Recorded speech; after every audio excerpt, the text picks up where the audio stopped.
Vous savez, dans l'avenir, vous regretterez plus les choses que vous n'avez pas fait que vous ne regretterez les choses que vous avez fait.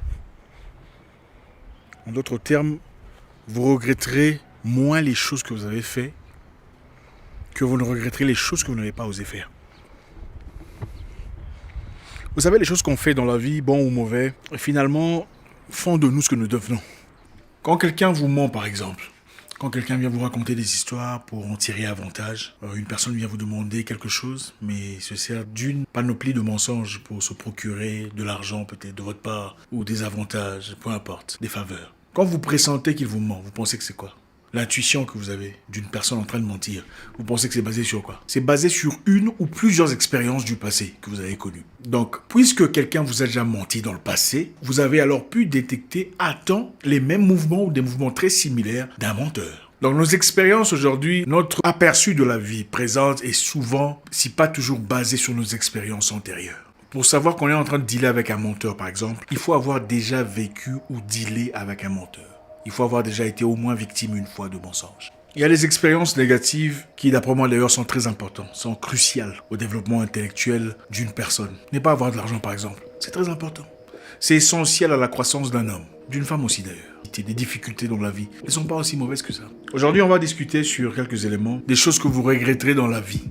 Comme je l'ai dit encore une fois, vous regretterez des choses que vous n'avez pas faites, plus que vous ne regretterez des erreurs que vous avez commises. Permettez-vous de commettre certaines erreurs. Du moment que ça ne vous tue pas, ça vous grandit. Traverser temporairement des moments difficiles est important à la croissance de l'homme. Ça vous donne de la maîtrise, de l'intelligence, de la sagesse. On va partager ici quelques éléments qui certainement vous feront regretter dans la vie. Premièrement, laisser son potentiel gelé ou emprisonné derrière les opinions des gens. Ça, vous pouvez être 100% sûr que vous le regretterez dans le futur. Nous avons toutes des ambitions de vie. Vous avez quelque chose qui brûle dans votre cœur, vous le savez. Mais depuis longtemps, on vous dit ce n'est pas possible, ce n'est pas manageable, ce n'est pas faisable.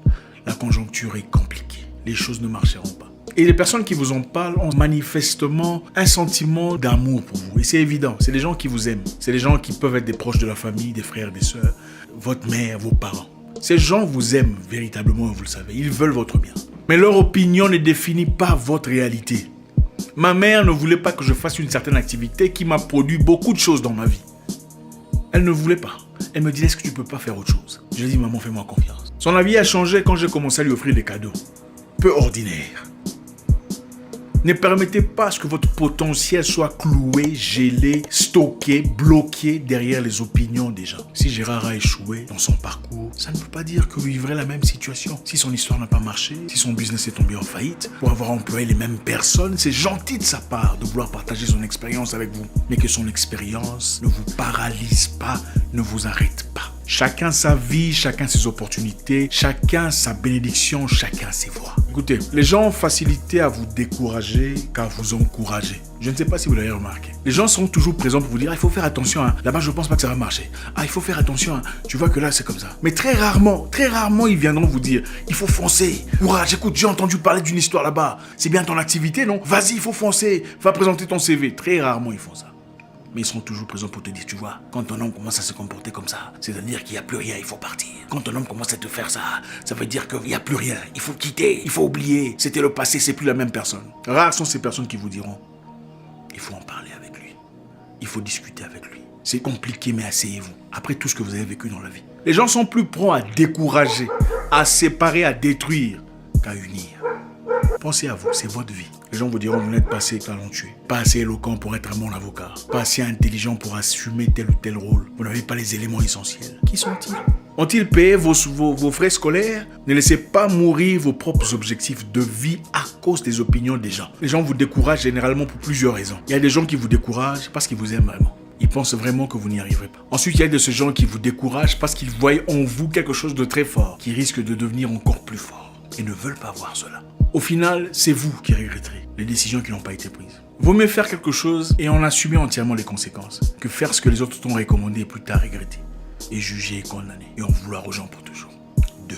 La deuxième chose que vous regretterez certainement, c'est avoir passé beaucoup trop de temps à réfléchir, à cogiter sur un événement passé. Une situation que vous regrettez aujourd'hui, mais vous vous posez tant de questions. Qu'est-ce que j'aurais pu faire différemment? Comment aurais-je pu renverser la vapeur? Est-ce que ça a été de ma faute? Est-ce que c'est moi qui aurais pu changer les choses? Laissez passer ce qui est passé. Vous ne pouvez malheureusement pas trouver des résultats ou des solutions aujourd'hui. Ce qui est passé, c'est pour hier. Focalisez-vous sur demain. Ne vivez pas votre vie aujourd'hui sur base de vos expériences négatives du passé. Attention, il faut tirer des expériences du passé. Mais il ne faut pas vivre sa vie sur base entièrement de ces expériences négatives du passé. Vous ne vivrez dans ces cas plus de vie pleine. Laissez le passé passer. Donnez-vous une nouvelle chance de vie. Donnez-vous des nouvelles opportunités. Ne restez pas non plus à réfléchir et à vous inquiéter pour le futur. Comment je ferai demain? Comment assumerai-je mes responsabilités? Comment les enfants iront à l'école? Comment ferai-je pour stabiliser ma vie? C'est bien de penser. Mais comprenez une chose, vous ne comprendrez jamais votre vie jusqu'à sa fin, c'est impossible. Ces choses vont au-delà de vos capacités, au-delà de votre maîtrise. Prenez la vie comme si vous preniez des escaliers pour aller au 12e niveau. Qu'est-ce qui arrive? Est-ce que vous avez besoin de voir les escaliers du 10e niveau pendant que vous êtes en bas? Absolument pas. Au rez-de-chaussée, vous commencez petit à petit, mais vous avancez, un pas après un autre, sachant avec toute conviction que vous arriverez au dernier étage. C'est comme ça qu'on prend la vie. Faites un pas, avancez. Faites un pas chaque jour. N'essayez pas de tout comprendre. N'essayez pas de « Ah, comment je vais faire? Et qui va payer pour les loyers? Et le financement n'est pas arrivé. » Vous commencez à vous inquiéter. S'inquiéter pour demain, c'est devenir fou pour rien. Parce que vous n'avez aucune maîtrise sur demain. Ne vous inquiétez plus pour le passé. Oubliez votre passé. Le passé est passé. Le passé fera de vous ce que vous êtes devenu aujourd'hui. Tirez-en des leçons. Et ne vous inquiétez pas pour le futur. Car le futur, jusque-là, ne vous appartient pas. La troisième chose que vous regretterez certainement dans le futur, c'est d'avoir passé beaucoup trop de temps autour des personnes qui ne veulent clairement pas le meilleur pour vous. Beaucoup d'entre vous êtes dans des groupes WhatsApp, des groupes où vous ne parlez pas, ou de groupes où vous sentez qu'il n'y a même pas d'amour. Vous y êtes avec beaucoup de gens que vous connaissez peut-être, mais des gens qui clairement ne partagent plus les mêmes valeurs que vous. Et il n'y a pas d'amour. Et vous y passez tout le temps à lire ce qui est écrit et tout ça. Pourquoi vous faites ça? Pourquoi vous passez tout votre temps autour des gens qui ne veulent pas votre bien? Et vous le savez. Vous faites semblant. Vous jouez au jeu d'hypocrite avec eux. Mais vous comprenez clairement que ces personnes ne veulent pas mon bien. Ils ne sont jamais là pour me favoriser. Jamais là pour m'ouvrir des portes. Jamais là pour m'équiper intellectuellement pour avancer dans la vie. Jamais là pour parler de mon business. Jamais pour promouvoir mes œuvres, mes services. Jamais pour essayer de me placer dans les positions les plus généreuses pour ma vie. Mais vous restez autour d'eux. Parce que vous avez partagé les mêmes écoles primaires ou secondaires. Pourquoi vous le faites? Concentrez-vous sur vous. Ce n'est pas de la méchanceté. Il arrive un moment dans la vie où vous devenez adulte. Et devenir adulte, ça veut dire voir sans floutage, comprendre qui est qui. Les frères sont très simples. Il n'y a pas besoin de forcer les choses. Quand vous avez une personne censée être votre frère, quand vous connaissez le terme frère en Afrique, et que vous commencez à vous poser des questions pour vraiment comprendre si vous êtes vraiment frère, ça veut dire qu'il n'y a rien entre vous. Il y a des gens qui ont été vos frères pendant un temps dans leur vie, ou de votre vie. Mais leur rôle dans le film, leur épisode est passé dans le long métrage de votre vie. Il y a des gens qui viennent dans votre vie pour vous apporter certaines choses. Et ils ont peut-être déjà joué leur rôle. Pour le reste, c'est l'avenir. On ne dit pas ici qu'il faut nécessairement créer de l'animosité entre vous. Mais il faut comprendre qu'il arrive un moment où il faut s'attacher aux gens qui vous aiment clairement. Des gens qui veulent vous voir vous épanouir. Pas des gens qui parlent positivement avec vous quand vous êtes là. Et aussitôt que vous tournez le dos, on vous bombarde. Hey, tu as vu? D'ailleurs, c'est ça. C'est ce que je disais. C'est très courant dans nos sociétés. Cherchez des gens qui vous aiment. Des gens qui veulent votre bien. Des gens qui acclament ouvertement quand vous gagnez. Des gens qui applaudissent, qui sont dans l'allégresse quand vous régnez, quand vous vivez, quand vous explosez. Pas des gens qui font semblant. Ah, ok, il a fait ça. Mais ils savent déjà, ils ont fait semblant. Vous ouvrez une entreprise, on ne vient pas, on ne vous recommande pas. Mais on prétend être votre frère, c'est fou. C'est un mensonge. La quatrième chose que vous regretterez certainement, c'est d'avoir négligé votre famille. La famille est sacrée, mes frères. Il ne faut jamais la négliger. Vos frères, vos sœurs, et je parle là de vos frères de sang, sont très importants.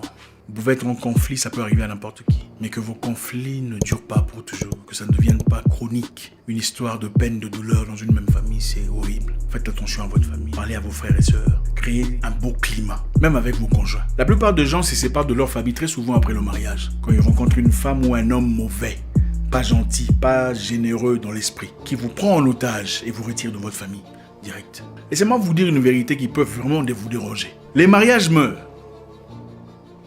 Les mariages, là, vous voyez là, ça meurt. Même après 15 ans, 20 ans, 30 ans, ça meurt. Quand on ne vous montre pas, ça meurt. Qu'est-ce qui se passe après? Après que vous ayez donné tout ce que vous aviez à votre conjoint. Et après avoir négligé votre famille, j'insiste sur ce point, négligez votre famille. Votre conjoint se retourne vers ses proches. C'est son premier stop, ses proches, sa famille à elle. C'est vers sa famille qu'il va se tourner. Il présentera une image d'un sorcier, d'un méchant, d'un machiavélique de vous, que vous n'étiez pas dans le passé. Et vous aurez déjà négligé votre famille. Il y aura un déséquilibre. Ça sera bien, ça sera très avantageux pour lui ou elle. Mais vous, qu'en sera-t-il de vous? Ne négligez pas votre famille, vous n'avez qu'une seule famille. Et ici, je ne parle pas seulement d'une question de mariage. Il y a aussi beaucoup de circonstances. Il y a des gens qui vont travailler un peu trop, au point où ils négligent complètement leur famille. La vie, c'est pas seulement une question de gagner de l'argent. Il faut aussi bâtir des relations. Il faut apprendre à vos enfants à aimer leurs oncles et leurs tantes, vos frères. C'est vous, si vous êtes un homme, qui apprenez à votre femme comment traiter votre famille. Il n'y a pas de famille parfaite, ça n'existe pas. Aucune famille sur Terre n'est parfaite, même pas la sienne. Alors, cherchez un moyen de faire marcher les choses. Peu importe le temps que vous pouvez consacrer à votre boulot, n'oubliez jamais d'accorder à la famille le temps nécessaire. Vous pouvez quitter un boulot, on peut vous chasser. Mais la famille peut vous chasser pendant un temps et ensuite vous récupérer. Vous pouvez perdre un ami pour toujours. Mais c'est difficile de perdre un frère de sang pour toujours. Ou sa mère. C'est impossible. La 5e chose que vous regretterez certainement, c'est de n'avoir jamais pris de risque dans la vie. Quand vous deviendrez vieux, croyez-moi, s'il y a une seule chose que vous regretterez, c'est de n'avoir jamais pris des risques. Avoir pris des risques de partir quand vous saviez qu'il fallait partir.